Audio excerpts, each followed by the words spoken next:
تو ہم کبھی بھی ان کے بارے میں اس طرح کا تاثر دوسروں تک جو ہے وہ نہیں پہنچائیں گے۔ تو یہ چند باتیں ہیں شرک خفی کے حوالے سے، کہ جس کو میں سمجھتا تھا کہ ضروری ہے کہ ہم ریکارڈ پر لے کر آئیں۔ اللہ تعالیٰ چالا آپ کی سب کی توفیقات میں اضافہ فرمائے، اور قرآن مجید کو بہتر سے بہتر طور پر ہمیں سمجھنے کی توفیق عطا فرمائے۔ وصلی اللہ علی محمد وعلی آلہ الطیبین الطاہرین المعصومین۔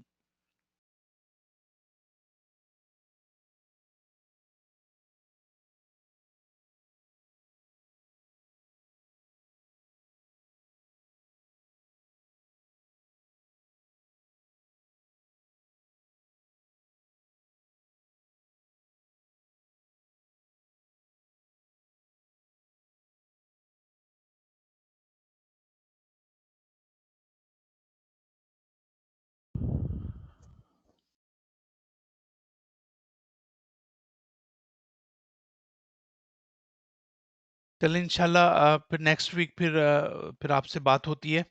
اور جو بھی ٹاپک ہے میں اس کا انتخاب کروں گا، وہ آپ کو انشاءاللہ بتا دیا جائے گا۔ تو اپنا خیال رکھیے گا۔ خدا حافظ۔